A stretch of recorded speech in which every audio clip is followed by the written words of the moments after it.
कानून महा घटिया है, न्यायिक व्यवस्था सड़ी हुई है, इसलिए एक और युवा ने आत्महत्या कर लिया। अतुल सुभाष, जो बेंगलोर में आईटी कंपनी में इंजीनियर थे, एआई के एक्सपर्ट थे, उन्होंने फर्जी केस से तंग आकर आत्महत्या कर लिया।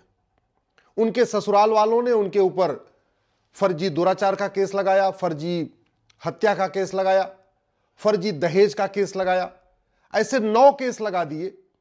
मामला कोर्ट में चल रहा था और जज ने भी बाकायदा उनको जितनी उनकी तनख्वाह थी उससे ज्यादा मेंटेनेंस का ऑर्डर कर दिया। उससे परेशान होकर उन्होंने आत्महत्या कर लिया। मैं बार बार कहता हूं, भारत में हर साल लगभग 10 लाख लोग घटिया कानून के कारण अपनी जिंदगी जी नहीं पा रहे। एयर पोल्यूशन के कारण लोग मर रहे हैं, वाटर पोल्यूशन के कारण मर रहे हैं, नॉइज पोल्यूशन के कारण मर रहे हैं, सड़क में गड्ढों के कारण मर रहे हैं। इसके अलावा फर्जी बलात्कार के केस से परेशान होकर आत्महत्या कर रहे, फर्जी छेड़छाड़ के केस से परेशान होकर आत्महत्या कर रहे, फर्जी एससी एसटी केस के कारण लोग आत्महत्या कर रहे, फर्जी दहेज के केस के कारण आत्महत्या कर रहे, लाखों निर्दोष लोग जेल में सड़ रहे हैं और लाखों दोषी लोग बेल पे बाहर घूम रहे हैं। मूल कारण है घटिया कानून और सड़ी हुई न्याय व्यवस्था।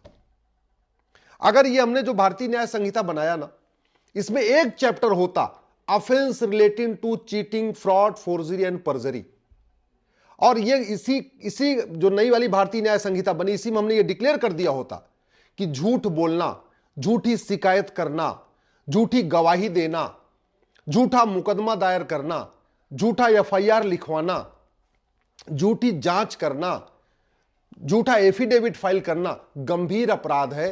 तो लाखों लोगों की जिंदगी बच सकती थी। लाखों परिवार जो आज की डेट में इस न्यायिक व्यवस्था से दुखी हैं, परेशान हैं, उनकी जिंदगी सुधर सकती है। फर्जी शिकायतें हो जाती हैं क्योंकि वो गंभीर अपराध नहीं है। पुलिस के लोग भी फर्जी मुकदमे लिख लेते हैं क्योंकि फर्जी मुकदमा लिखना गंभीर अपराध नहीं। फर्जी जांच कर देते हैं पैसा लेके, एक पक्ष से पैसा लिया और फर्जी जांच कर दिया। क्यों? क्योंकि फर्जी जांच करना भी गंभीर अपराध नहीं। लोग पैसे लेके फर्जी गवाही कर दे रहे, क्यों? क्योंकि वो भी फर्जी गवाही, झूठी गवाही देना भी गंभीर अपराध नहीं। झूठा एफिडेविट लोग फाइल कर दे रहे क्योंकि वो भी गंभीर अपराध नहीं। झूठे फैसले आ जा रहे क्योंकि जज की कोई अकाउंटेबिलिटी नहीं, वो झूठा फैसला दे चाहे सही फैसला दे। आप मैक्सिमम ये कर सकते हैं कि ऊपर के कोर्ट में जाकर उसको चैलेंज कर सकते हैं, जज को तो कोई पनिशमेंट मिलेगा नहीं, वो भले पैसा लेके झूठा फैसला दे दे। आप फर्जी आधार बन रहा है, खूब धड़ल्ले से बन रहा है, क्योंकि फर्जी आधार बनाना और फर्जी आधार बनवाना गंभीर अपराध नहीं। फर्जी राशन कार्ड खूब बन रहा है क्योंकि फर्जी राशन कार्ड बनाना और बनवाना गंभीर अपराध नहीं। फर्जी बर्थ सर्टिफिकेट बन रहा है, फर्जी डोमिसाइल सर्टिफिकेट बन रहा है, फर्जी एज सर्टिफिकेट बन रहा है, फर्जी हेल्थ सर्टिफिकेट बन रहा है। क्यों? क्योंकि ये फर्जी सर्टिफिकेट बनाना और बनवाना गंभीर अपराध नहीं।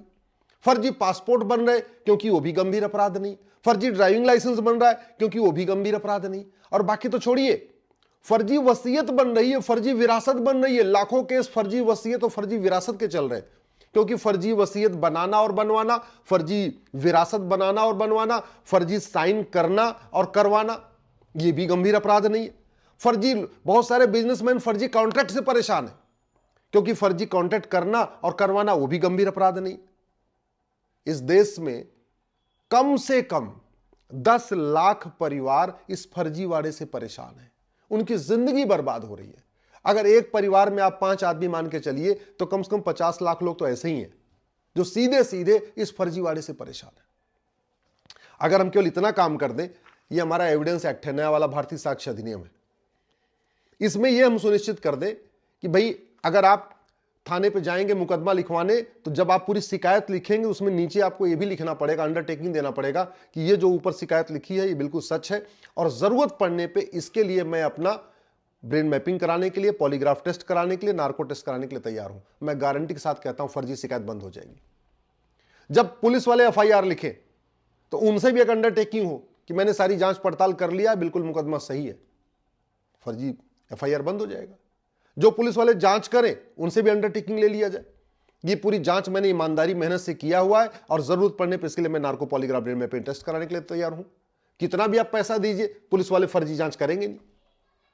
अगर जो आदमी गवाही देने आता है कोर्ट में, उससे अंडरटेकिंग ले लिया जाए कि मुझे पता है कि झूठ बोलने पे 10 से 20 साल की सजा होती है, और जो मैं गवाही दे रहा हूं इसके बाद अगर जरूरत पड़ी तो मैं अपना narco polygraph brain mapping test कराने के लिए दूं। मैं गारंटी के साथ कहता हूं, बाप भी बेटे के लिए झूठी गवाही नहीं देगा, पति भी पत्नी के लिए झूठी गवाही नहीं देगा, भाई भी भाई के लिए झूठी गवाही नहीं देता। अमेरिका में कोई झूठी गवाही नहीं करता, सगे संबंधी भी झूठी गवाही नहीं करते। क्यों? क्योंकि झूठ बोलना, झूठी गवाही करना 10 से 20 साल का अपराध, सजा होती है।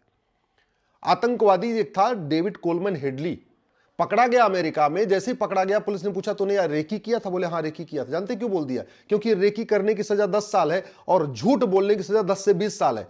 तो उसने मान लिया कि हाँ रेकी किया तो 10 साल की सजा हुई। अगर झूठ बोल देता कि नहीं मैंने रेकी नहीं किया और narco polygraph brain mapping test उसका होता और उसमें होता कि नहीं इसने रेकी किया है, तो जानते उसको 30 साल की सजा होती है। उससे बचने के लिए उसने बोल दिया।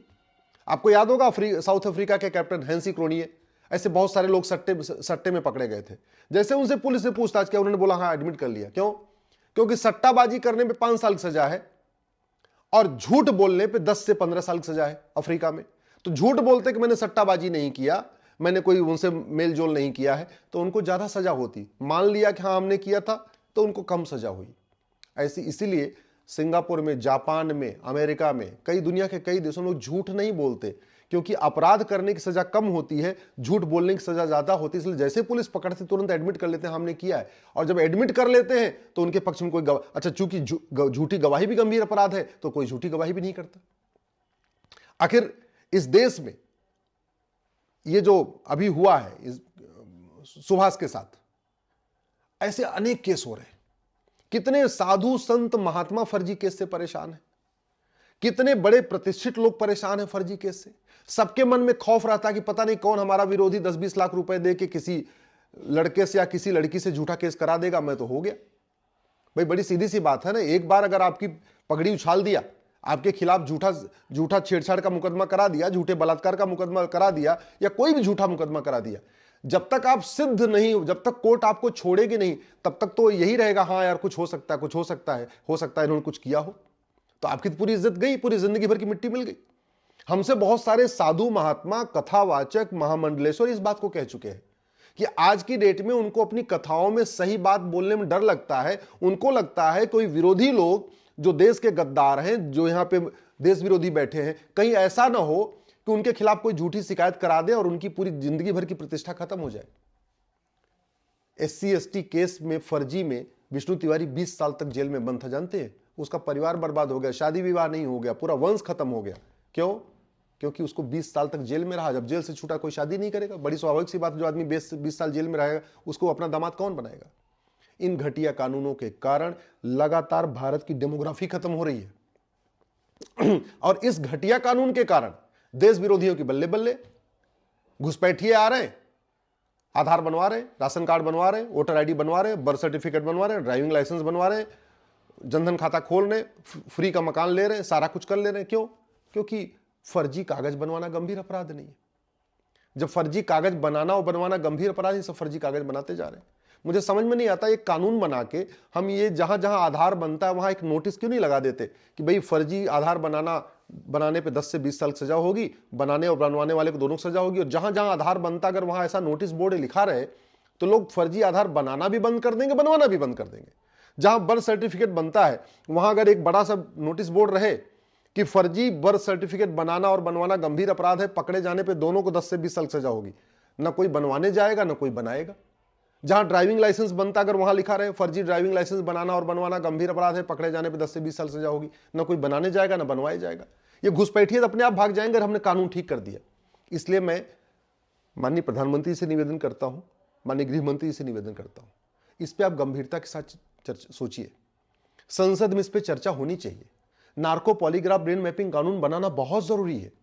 हर जिले में झूठ पकड़ने के लिए एक नार्को पॉलीग्राफ ब्रेन मैपिंग की लैब बनाना जरूरी है। बहुत खर्चा नहीं आएगा। 800 जिले हैं अपने पास भारत में, मुश्किल से 2 करोड़ रुपए एक लैब बनाने का खर्चा आएगा, यानी 1600 करोड़ में पूरे देश में एक लैब बन जाएगी। और जैसे ये लैब बन जाएगी वैसे लोगों के अंदर खौफ, नार्को पॉलीग्राफ ब्रेन मैपिंग कानून बनते ही खौफ पैदा हो जाएगा, भैया मैं तो झूठी बात नहीं करूंगा, झूठी गवाही नहीं दूंगा। जैसे ही लोगों को पता चलेगा कि फर्जीवाड़ा करना, फर्जी गवाही देना, फर्जी शिकायत करना गंभीर अपराध है, तो नहीं होती। ये जो इस युवा ने अपनी आत्महत्या किया है उसके खिलाफ 9 फर्जी मुकदमे थे। अगर उसकी पत्नी को पता होता कि फर्जी केस करना गंभीर अपराध है तो 9 मुकदमे नहीं करती, बिल्कुल नहीं करती। जब उसने फर्जी केस किया वो इसलिए किया कि उसको पता है कि फर्जी केस यहां भारत में आम बात है, कोई दिक्कत ही नहीं है। फर्जी केस कर दो, उसके बाद सामने वाला अपने आप को बेगुनाह साबित करता रहे। ये जो सिस्टम है ना, ये भारत को बर्बाद कर रहा है। और भारत में जितनी समस्याएं हैं, भारत में घूसखोरी, कमीशनखोरी, जमाखोरी, मिलावटखोरी, कालाबाजारी इसलिए चल रही है क्योंकि कानून घटिया है, न्यायिक व्यवस्था सड़ी है, झूठ बोलना गंभीर अपराध नहीं है और मुकदमे 40 साल 30 साल चलते हैं। भारत में ड्रग स्मगलिंग हो रही है, ह्यूमन ट्रैफिकिंग हो रही है, हथियारों का पूरा कारोबार चल रहा है, माफियाओं का पूरा कारोबार चल रहा है। क्यों? क्योंकि कानून घटिया है। चीटिंग, फ्रॉड, फोर्जरी हो रही है, बच्चों के पेपर लीक हो जाते हैं, हर एग्जाम के बाद पेपर लीक हो जाता है। आज वो तैयारी करते हैं, 3 साल तक उनका पेपर लीक होता रहता है। क्यों? क्योंकि कानून घटिया है। भारत में धर्मांतरण क्यों हो रहा है? कानून घटिया है। घुसपैठ क्यों हो रही है? कानून घटिया है। आत्महत्या क्यों लोग कर रहे हैं? कानून घटिया है। लोग सड़क में गिरने से मर रहे हैं क्योंकि बार बार सड़क टूट रही है। सड़क टूटने का मूल कारण भ्रष्टाचार, और भ्रष्टाचार का मूल कारण घटिया कानून। तो इस घटिया कानून के कारण 10 लाख से ज्यादा हर साल 10 लाख लोग जल्दी खत्म हो रहे हैं, वो अपनी पूरा जीवन नहीं जी पा रहे हैं। इसलिए मैं माननीय प्रधानमंत्री से निवेदन करता हूं कि कम से कम जुडिशियल रिफॉर्म पे चर्चा करिए।